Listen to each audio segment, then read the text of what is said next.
News of the day. Mr. Zimmerman, have you made a decision as to whether or not you want to testify in this case? With values that never die. There are certainly a lot of controversies or scandals brewing right now when it comes to the Obama administration. This is American Heartland with Dr. Grace. Dealing with the federal government is not always high tech, and it's not always user-friendly. The stories that matter. This is a massive escalation in the tension here in Egypt. The issues that count. I don't know why the media tries to make this into a sensation. We have never hidden the fact that we supply Syria with weapons. This is American Heartland with Dr. Grace. He's got the red, white, blue flying high on a farm. Semper Fi tattooed on his left arm. Spend a little more in the store for a tag. Welcome to American Heartland. I'm your host, Dr. Grace, the editor of Politics and Culture at WorldTribune.com. Now, wasn't it delicious this week? We had a huge victory in Florida's Congressional District 13. That was a hotly contested special election. David Jolly, the Republican candidate, was the underdog. He went up against Alex Sink. She was a Democrat. She had made a bid for the governorship and had narrowly lost. So she had wide appeal. She was recognized across the state. And also, she had much more money. The Democrats flooded the airwaves with ads on her behalf, and they thought this was a shoo-in. Not so fast, even though Mr. Jolly was outspent by 3-1, some of the statistics say. In fact, there was $12 million that came in from the Democrats to try to bolster Ms. Sink.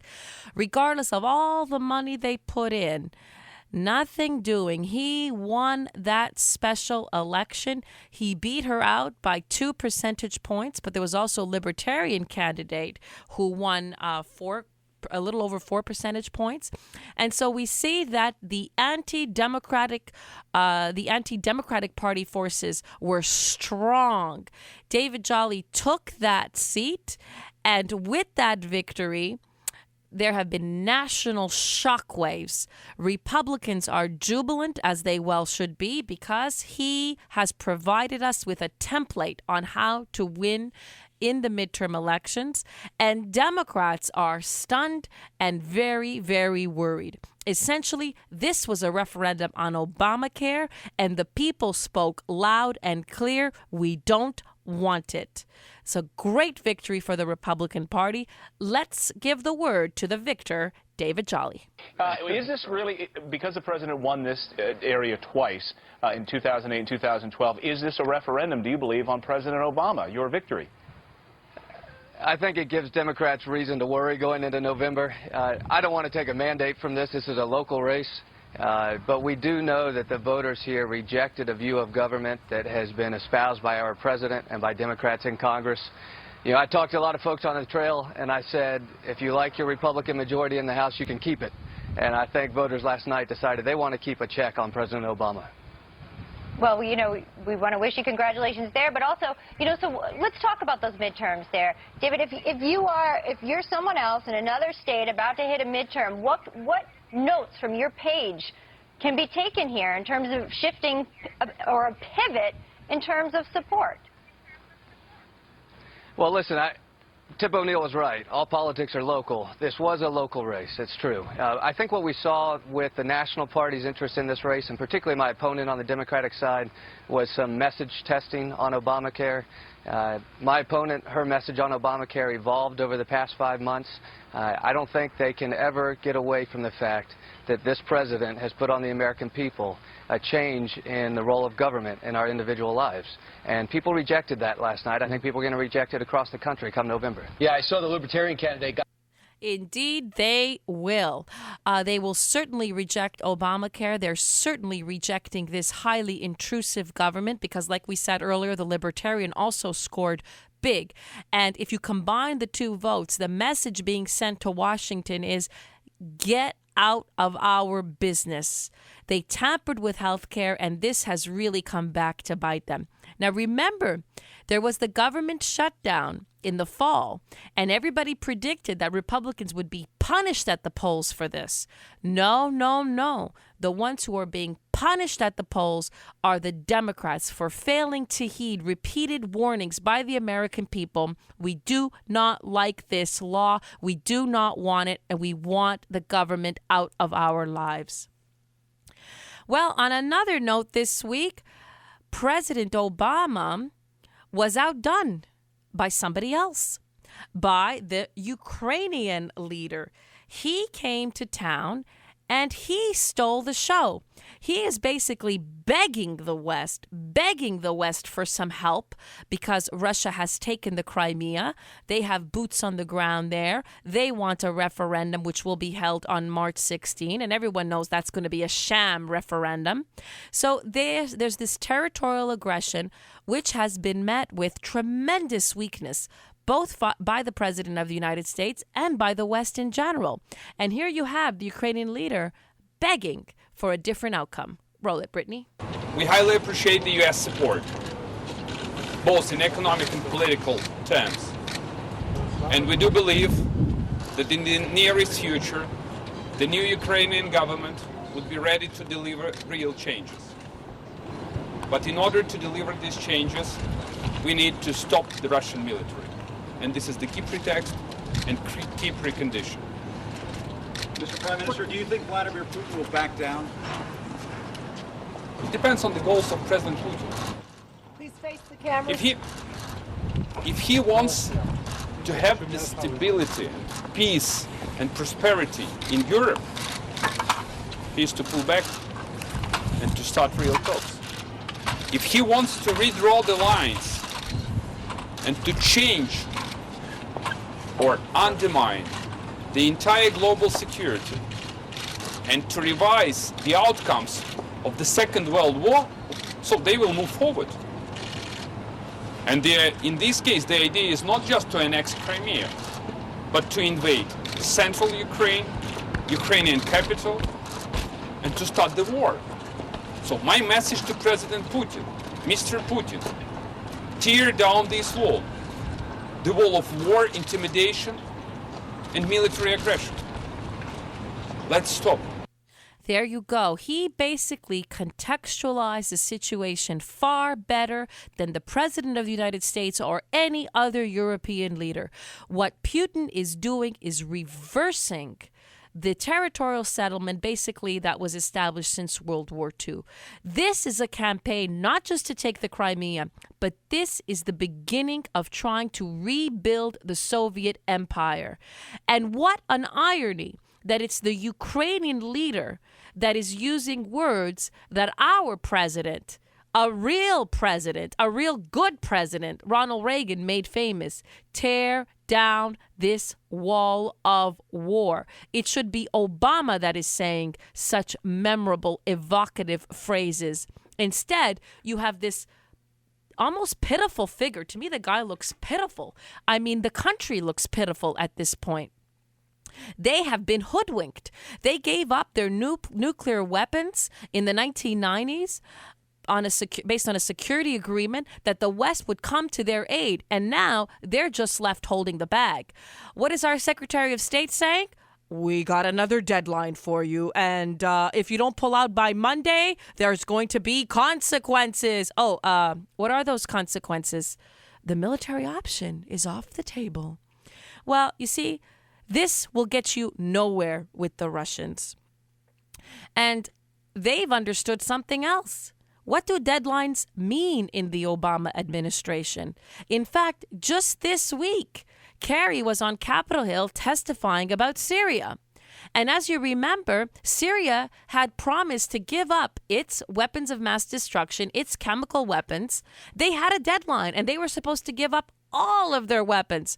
Well, what did Kerry have to say on Capitol Hill this week? The deadline passed. Did they give up all the weapons? No, but they gave us 30% of them. But you know, there's another deadline, and the Russians are helping us meet that deadline. You know, what we can clearly see is that they're running our foreign policy just like they run Obamacare. Lines are drawn in the sand, and lines are moved further away. Deadlines are made and deadlines are erased.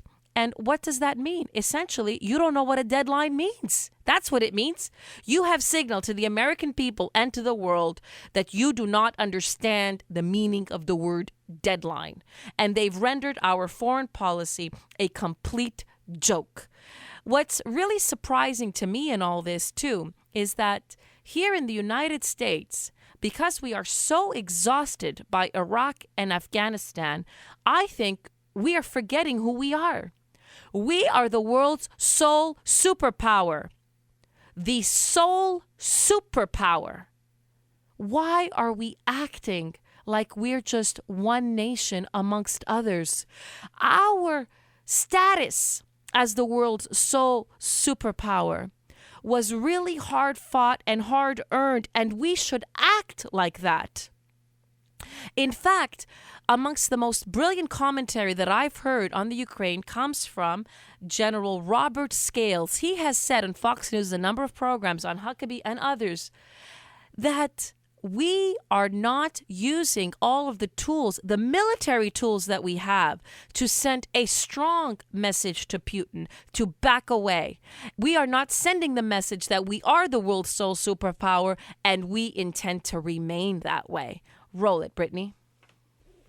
You may recall 4 or 5 days ago, I suggested on Fox News that we need some military response to this, and that should include aircraft in the Baltic states and Poland, a robust naval presence in the Black Sea, and some maneuver units, some American tanks in Poland to send a message to Putin that he is the weaker military power. Unfortunately, what this response has been, F-15, F-16 fighter planes, is that we're sending our second best fighting capability to confront the Russians.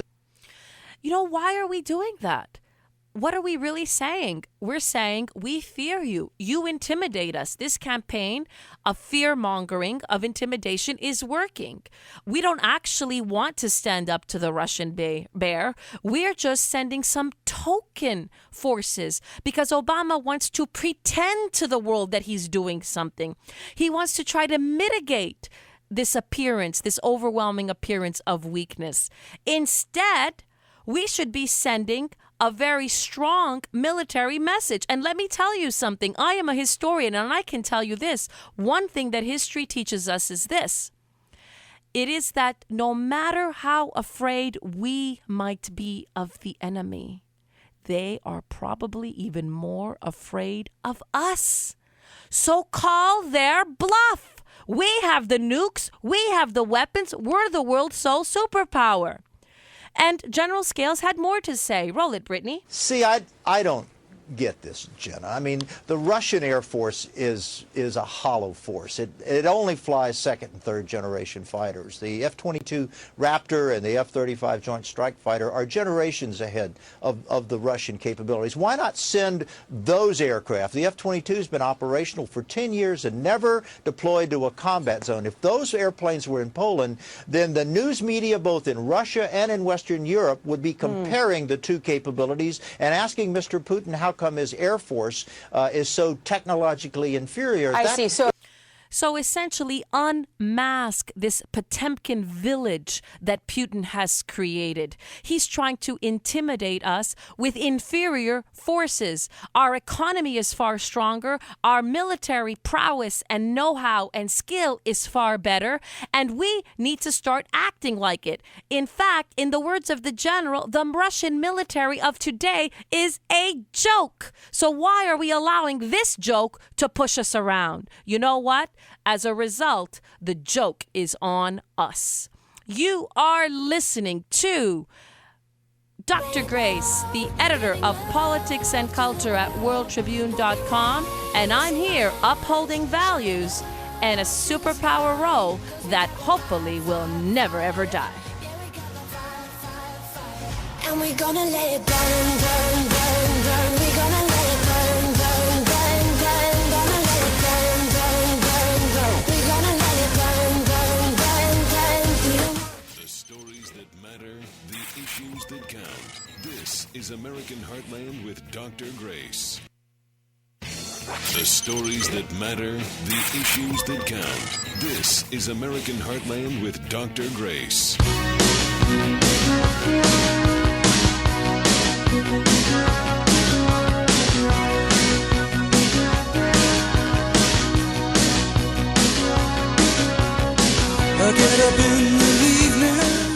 Welcome back to American Heartland with Dr. Grace. I'm here every week upholding values that are never going to die. Another very difficult week for President Obama.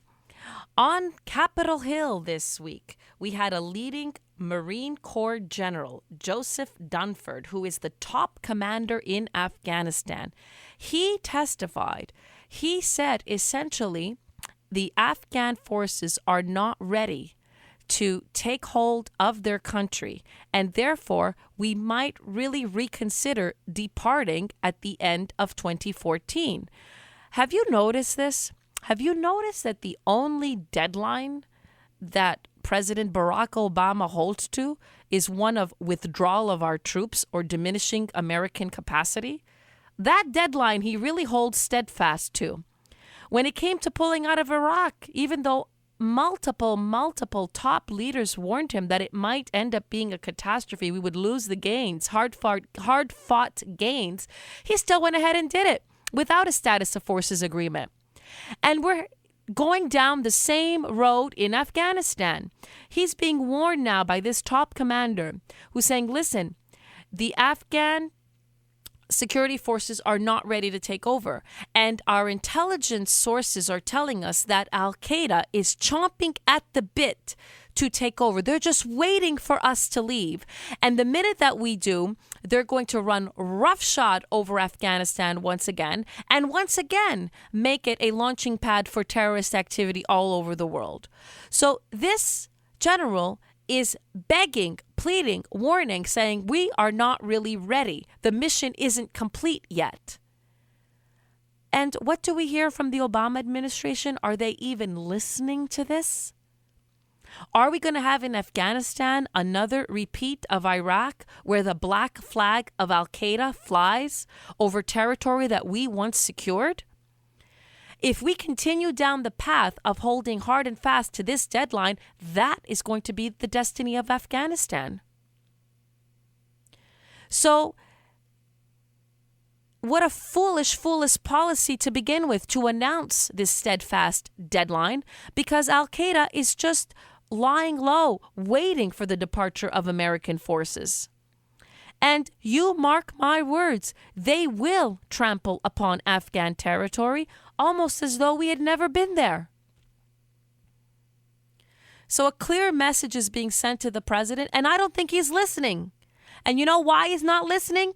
Because he's off doing stupid videos, like the one that made the news this week. Videos where he looks like a complete buffoon.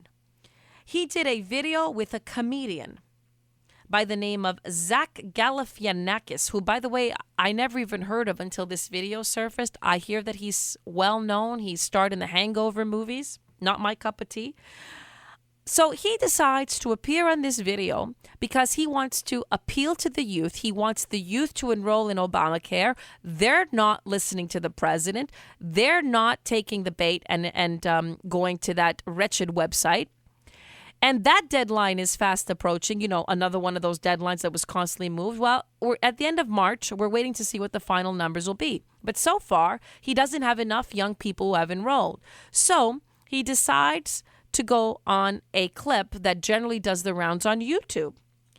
And instead of being funny, instead of being engaging, he actually participated in an incredible act of self-immolation, an incredible act of humiliation. Well, you can hear it for yourself. Roll it, Brittany. Why don't we move on?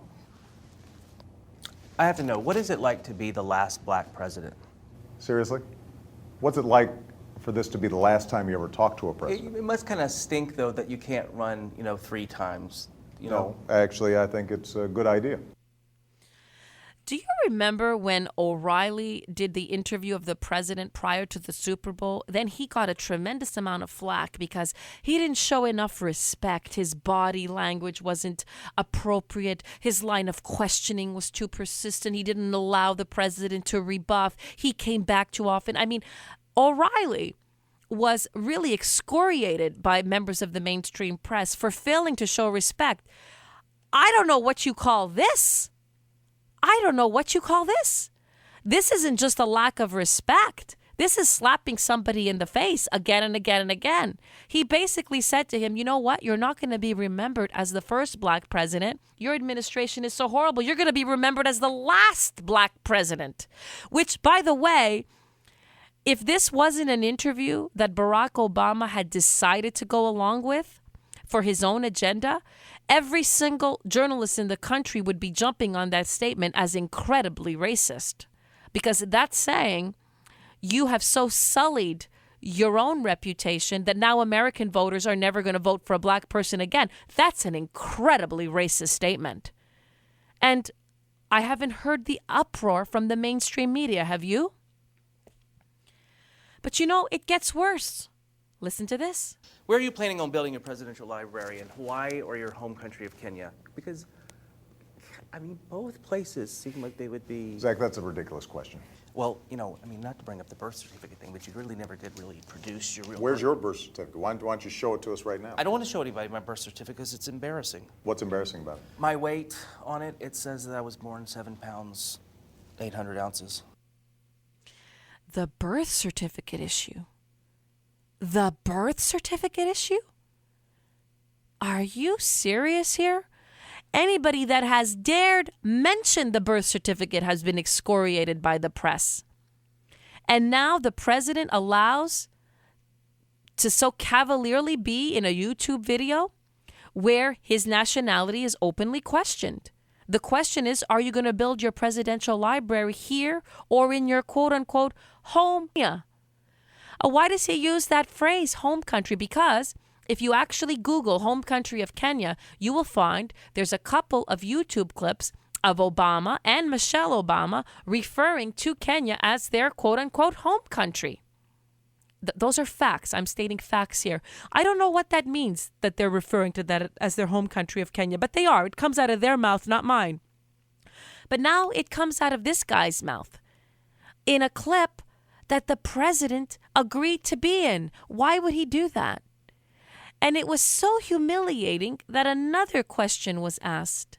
That question was, at the very end, during the recent Olympics, which nation were you rooting for?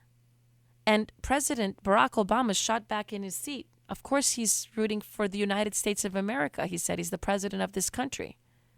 But how dare he sit there and allow somebody to ask him that? So we have this complete double standard. This comedian can treat the president with utter contempt, say things that none of us are able to say without being excoriated by the press. And in this instance, the president is laughing. Well, you know who's really laughing? People like the Syrian leader, Assad, people like the Russian leader, Putin. They are the ones who are truly laughing. This doesn't intimidate them. This doesn't scare them. This seems like a desperate act in domestic affairs, but it also has consequences in foreign affairs because he comes across as weak, idiotic, and constantly undermining his very self, all the things he himself has defended. Well, a fascinating week in the media that the president would allow himself to do that. And it led me to think about another time where we had a president that knew how to use humor to his advantage. Humor is actually a very powerful weapon that a president can use. He can use it to diffuse international relations sometimes. He can use it to diffuse tensions between parties and factions at home. He can use humor to bring the party together, the country together, that is. He can also use humor to express wisdom or even advance his ideology. And I chose a few clips where you see Ronald Reagan effectively using humor. Roll it, Brittany. Which makes me think of a story. Everything makes me think of a story. About 3 dogs, an American dog and a Polish dog and a Russian dog. They were all having a visit, and the American dog was telling them about how things were in this country. He said, you know, you bark and you bark long enough, and then somebody comes along and gives you some meat. And the Polish dog said, what's meat? The Russian dog says, what's bark? There you go. Ronald Reagan basically saying that in Russia, you cannot bark, you cannot speak, not in the Soviet Union, that is at the time. The Soviet Union, you don't have a freedom to express your opinions. And basically taking a dig at our formidable foe back then, while applauding American values of freedom and free expression. That's effective use of humor. And here's another good one.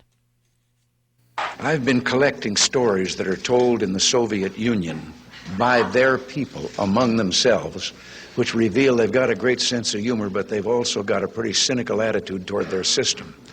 And I told this one, Bill, you'll have to hear it again. I told it in the car. I didn't tell this one to Gorbachev. You know, there's a 10-year delay in the Soviet Union of delivery of an automobile. And only 1 out of 7 families in the Soviet Union own automobiles. There's a 10-year wait. And you go through quite a process when you're ready to buy, and then you put up the money in advance. And this happened to a fellow, and this is their story that they tell, this joke, that this man, he laid down his money, and then the fellow that was in charge said to him, okay, come back in 10 years and get your car. And he said, morning or afternoon?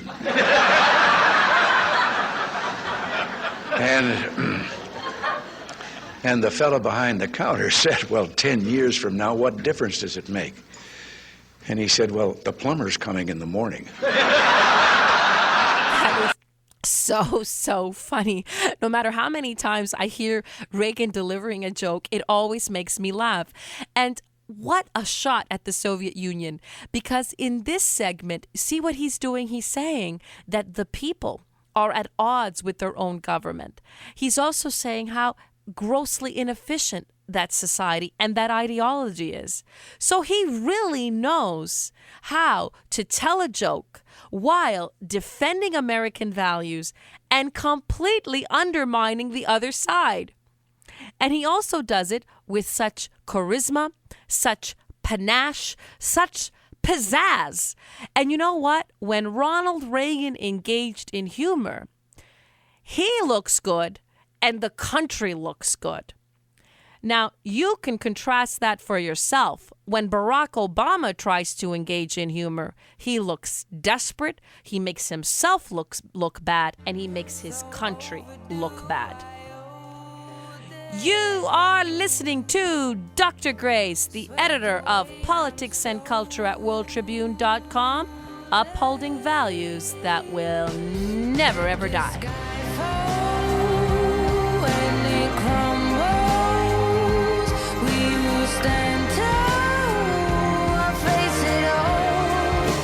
The stories that matter, the issues that count. This is American Heartland with Dr. Grace.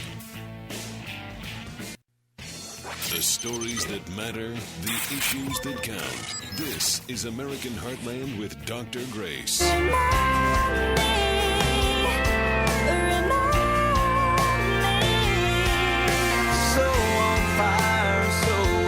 Welcome back to American Heartland with Dr. Grace. I am the editor of Politics and Culture at worldtribune.com.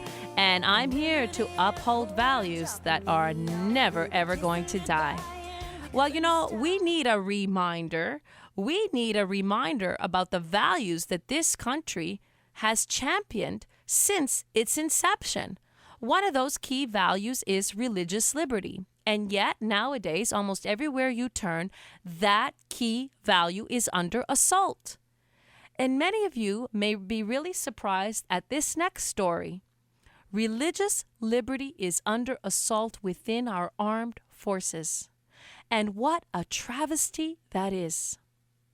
If you think about what we ask our men and women to do, when they decide to serve this country, to go far away from everyone they know and everyone they love, and to serve under high stress, in grave danger, where at any moment they may be killed or maimed, or they may see their comrades killed or maimed. And what solace do they have in combat especially? What solace do many have? Their faith. And yet, that ability to express their faith freely and openly is now under assault. Many service members fear that there will be recriminations and reprisals against them if they express their core faith beliefs. We now have two members of Congress, Senator Mike Lee and Representative John Fleming. The first is a GOP representative of Utah. The second is a representative from Louisiana. Senator Mike Lee and Representative John Fleming, they sent a letter to Chuck Hagel asking that religious liberty be protected in the military. They do not feel that the current directives go far enough to reassure service members that they can be who they are if they are individuals of strong faith. Here to discuss this issue is a remarkable individual. His name is Ron Crew. He is the executive director for the Chaplain Alliance for Religious Liberty. He served for 28 years as an Army chaplain on active duty. He was also a state representative in Georgia. And he also has a wife, married 43 years, has 4 children and 5 grandchildren. Welcome, Dr. Cruz. Welcome to the program. Thank you so much for having me tonight. You know, I love it that in your bio, you actually write some information about your personal life, being married 43 years, 4 children, and 5 grandchildren. And then he writes, so far, with an exclamation mark. You have an expanding family, I take it. That's true. We're really grateful for God's blessings to us. We believe children are a blessing. And so we are grateful for the 4 children we have and those who are married and those who have given us grandbabies. We are very grateful. Awesome. What a beautiful example. Now, tell us about what is going on in our armed forces. Tell us about what is actually going on. What stories have you heard about our service members who fear that they may face some kind of reprisals for expressing their faith?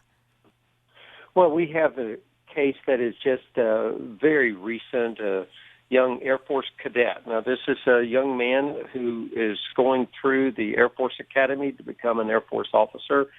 He is a believer, and Air Force Academy allows, or they have little whiteboards beside their doors, just like many college dorm rooms do, so that a cadet could leave a message for another cadet, or they can write about their favorite sports team or stuff like this. And so one cadet wrote his life verse on the whiteboard, Colossians 2, I've been crucified with Christ, nevertheless I live.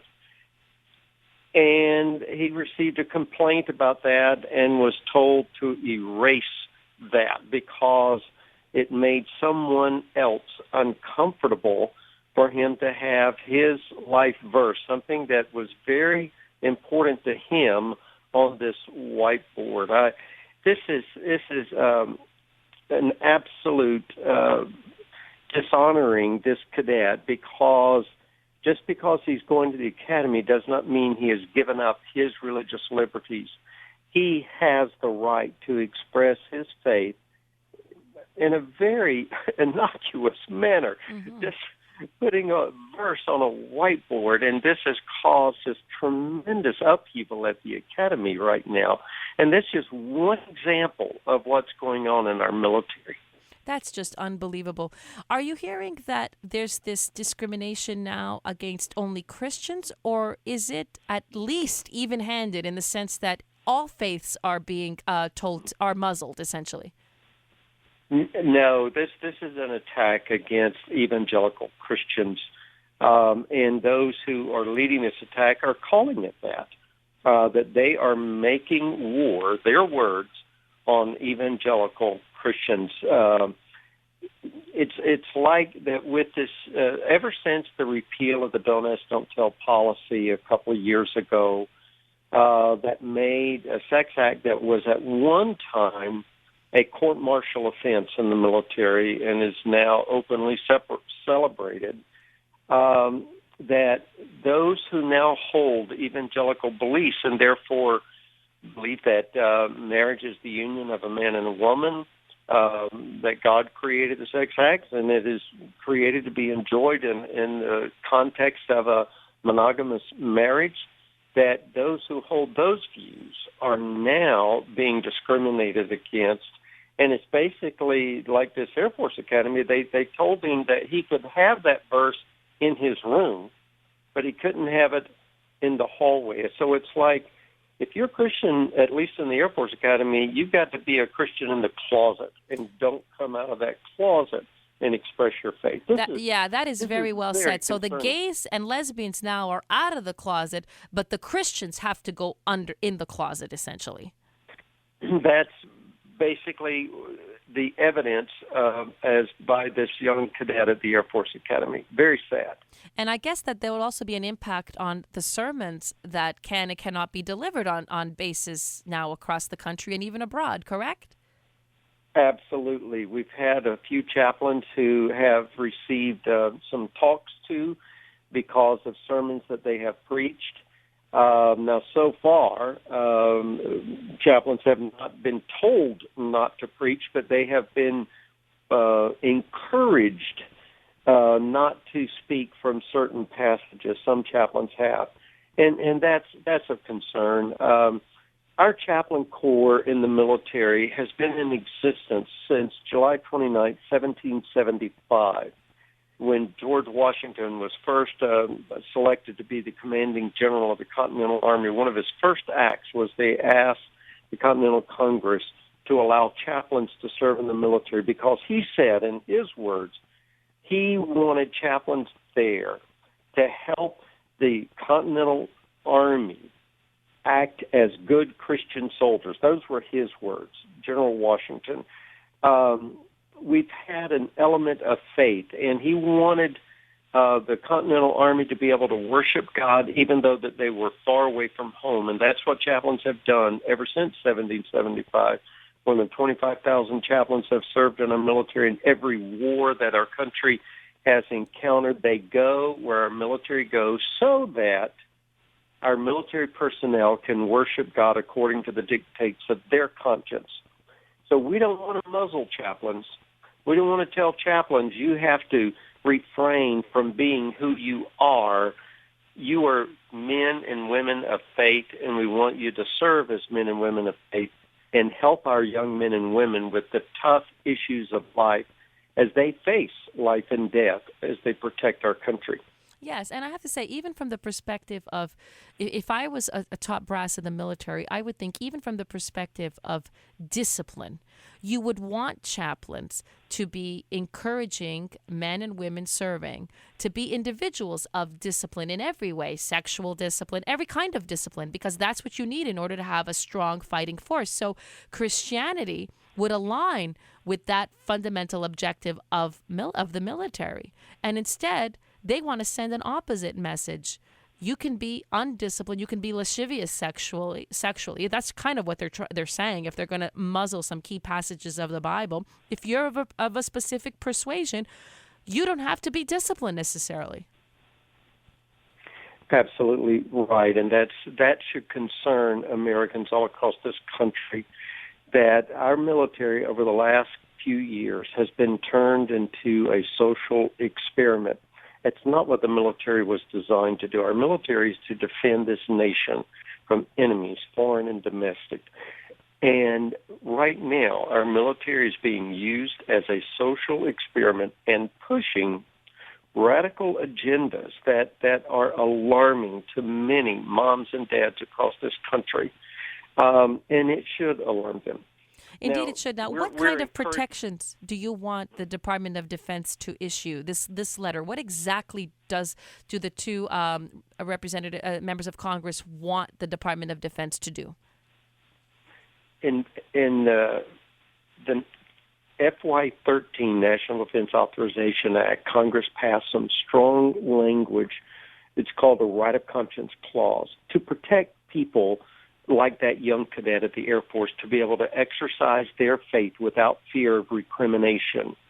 So now Congress is waiting for the Department of Defense to issue the guidelines that are required by this federal law. Now, when the president signed that law, he said that section of the law was ill-advised and unnecessary and pretty much told the Department of Defense to ignore it. But Congress is going back to the Department of Defense and saying, wait a minute, we passed a law. You now have to implement this law. And so these two Congressmen, Senator Lee and Representative Fleming, who were the authors of the amendment in the Senate and the House, they sent a letter to the Department of Secretary of Defense Chuck Hagel saying, we are waiting for you to implement what Congress has passed. Exactly. And it's no surprise to us. The president has a pen and a phone, and he's allowed to use his executive authority to do whatever he wants to do. That's what he's told us, isn't it? And so if he wants to ignore a key passage of the law pertaining to the religious liberties of our men and women serving in harm's way, well, so be it, because he is the king, apparently, of this land, not just a president confined in one specific branch of government. This is absolutely appalling. Dr. Cruz, thank you so much for bringing this to our attention, for alerting the American people about it. We urge everyone who hears this story to call your own representative and back this fight here to ensure that our men and women in the armed services can serve openly as Christians. Thank you so much for being on the air. Thank you for having me. God bless you. Thank you, and God bless you too. Well, that was Dr. Ron Cruz. What a remarkable man, and what an appalling story. Once again, almost everywhere we turn, we see some key values of our nation being trampled underfoot. You are listening to Dr. Grace, the editor of Politics and Culture at worldtribune.com, upholding values that will never die. Hotel. Everyone knows, but they won't tell. But their half-hearted smiles tell me something just ain't right. The stories that matter, the issues that count. This is American Heartland with Dr. Grace. The stories that matter, the issues that count. This is American Heartland with Dr. Grace. What was I thinking? Oh, I knew there'd be hell to pay, but that crossed my mind a little too late, 'cause I was thinking that a little white tank top sitting right Welcome back to American Heartland with Dr. Grace. You're gonna love this next segment. I'm telling you, you're gonna love it. Do you ever once in a while curl up with your favorite food in front of your favorite TV show? I mean, I love ice cream, and once in a while I'll get a pint of Haagen-Dazs and, tell my husband, please don't bother me. Take the children away. I just want to enjoy this show for an hour. Well, listen, this is delicious. This is one of those moments. You all know Piers Morgan. He is the individual who replaced Larry King on CNN. My husband likes to refer to him in a very funny fashion as that British blowhard. I think that's very amusing and it's very accurate. Well, Piers Morgan replaced Larry King. He's been on the air since 2010. And recently, it's been announced that his show is canceled. The ratings have been horrible, said CNN. And that's no surprise, in part because he went on a campaign against guns. So he constantly attacked the Second Amendment, and his ratings started to just drop like a stone. In fact, he said so himself, that was one of the reasons why his ratings dropped. And so by the end of this month, that quote-unquote British blowhard will be off the air. Well, not so fast. not before this last incredible, remarkable, stunning moment. He interviewed a comedian, Chelsea Handler, and listen to what happened. Roll it, Brittany. How do you spend your life when you're not working? What will your life here be this week? What will you do? Well, I am working this week. After the show, where do you go? What do you do? Well, I have to come here and tolerate this nonsense, and then I have to go... This nonsense is designed to flog your tawdry I know. book. I'm going to go do a book signing at Target in Westwood, and then I go on the road every weekend and perform live stand-up comedy and do book signings, and, that's it. I'm a workhorse. I'm a workaholic. You tweet very amusingly. I wish you did. I mean, in the middle of the commercial break, I want your viewers to know. They must know because they're probably following you on Twitter. I mean, you can't even pay attention for 60 seconds. You're a terrible interviewer. Well, you just weren't keeping my attention. That's more an issue for you than me. That's not my problem. Well, it is your problem. This is your show. You have to pay attention to the guests that you invited on your show. If they're interesting enough. Yeah, they are. Listen, it doesn't matter how interesting I am. You signed up for this job. Of course it does. Well, maybe that's why your job is coming to an end. Wow. Oh, wow. Wow.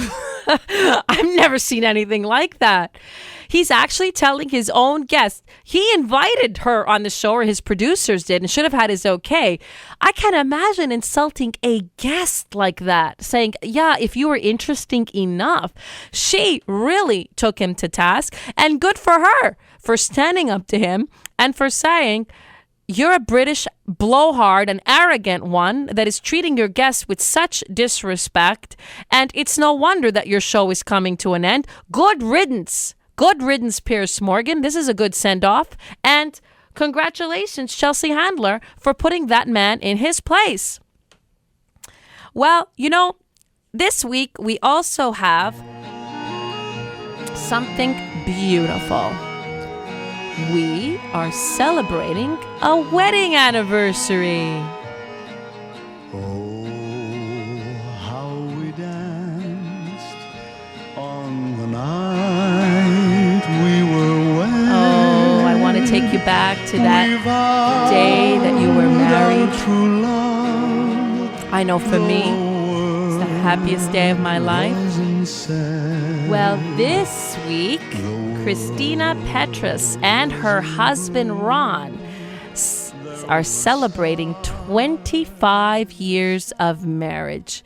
Congratulations. So she and I have gone back and forth in this email correspondence. This is a woman who has taken up many causes on social media, and I applaud her for her courage and her participation. And I congratulated her on 25 years of marriage. Awesome. And it occurred to me that she might have words of wisdom to share, she and her husband. And then I also thought, well, in our day and age, there is so much bad press about marriage. Yet, I know people who have been married a long time. So this is not based on statistics. This is actually based on my group of friends. I thought, who do I know that's been married a long time? Well, let me send out some emails and collect some words of advice from my friends who have been in long, happy marriages. Well, Christina said that she learned a very, very valuable lesson from her husband's great-grandmother, known as Baka, because she was from Czechoslovakia. And that piece of advice was never go to bed angry. That is old wisdom, and I agree with that. Never, ever go to bed angry. In fact, in my own marriage, that has been a cornerstone of our lives. And it's not because Boston's bulldozer easily apologizes or says he's sorry. It's because Grace says, I'm sorry, it's just not worth the discussion anymore. So never go to bed angry. Awesome piece of advice. And then I asked her to ask her husband, well, what does her husband say is the key to a long and happy marriage? And he thought about it quite a great deal. And his response was 2 words. Yes, dear. Ron, that is Awesome advice. I agree. Every man should learn to say that. Along with I do, they should very quickly thereafter learn to say, yes, dear. It makes both parties very, very happy. All right. Well, I contacted other friends of mine. Allison and Brent, my good friends, they have been married 37 years. And what did Allison say? Quote, I believe that couples give up too easy. For me, divorce was not an option. Now, that also is excellent advice. That means if divorce is not something you're going to engage in, you have to find a solution. And one of the pieces I give of advice to young girls that talk to me about marriage, I say, if you can, try to find a man who has parents who've been married a long, long time. Because if that individual is surrounded by that example, he knows the value of marriage. He's going to try to model that. And he's also going to understand how to resolve a conflict or how to suck it up when it just can't be resolved. Sometimes that's what you learn in marriage. It's not going to be resolved. So one or the other of you has to suck it up. You know, they say that compromise is the key to marriage. I say sucking it up when you can't compromise is also a very important part of staying married. All right. And Brent, her husband, said he feels making decisions together and doing things together makes a better marriage. Also, a very, very good piece of advice.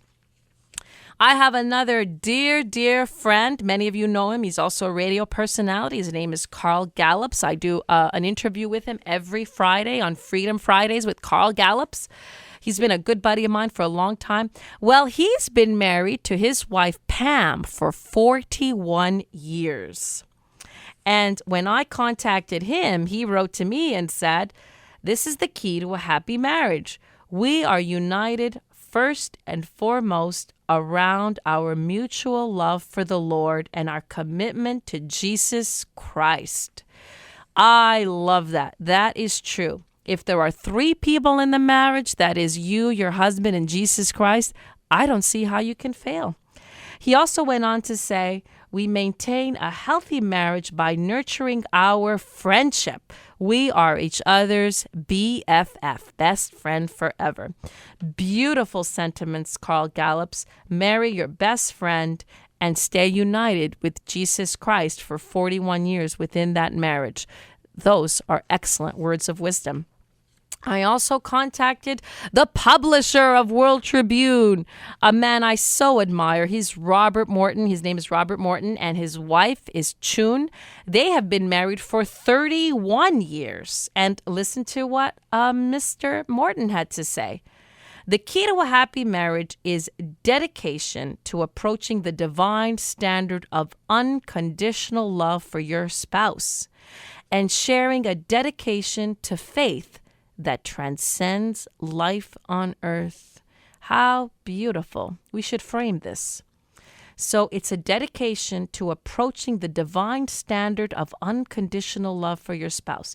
So what he's basically saying is you have to love your wife the way that God loves you, or try to do that without condition, and then share a dedication to faith. And what did his wife say? For me, as a wife, family always comes first, but being a God-centered family means dedication to our community too. Very, very nice. Wonderful sentiments by Robert and Chun Morton. Of course, I had to ask my husband what his words of advice were, and this is what he said.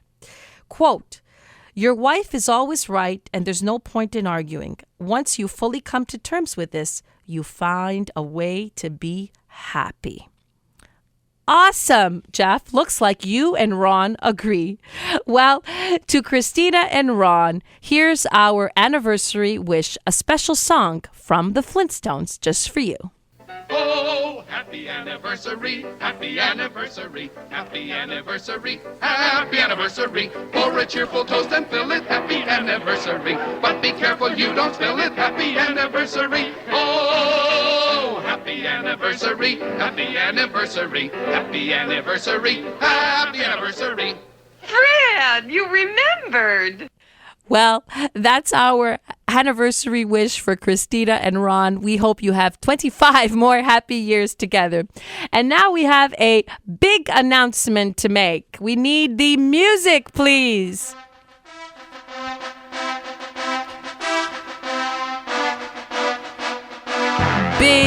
Big announcement. We want you to tune in next week for a battle royale, a showdown, a fight between two champions, I would say. One is, in one corner, Dr. Grace.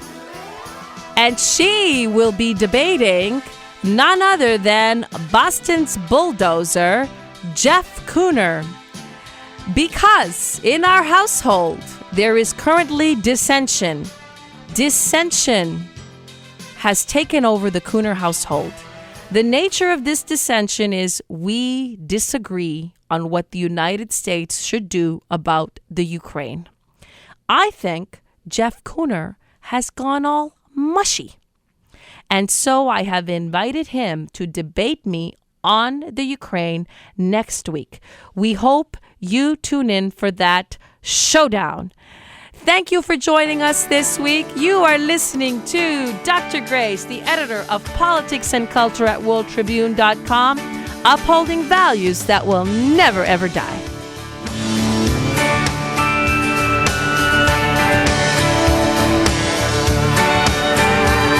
Well, if you ask me where I come from, here's what I tell everyone. The stories that matter, the issues that count. This is American Heartland with Dr. Grace.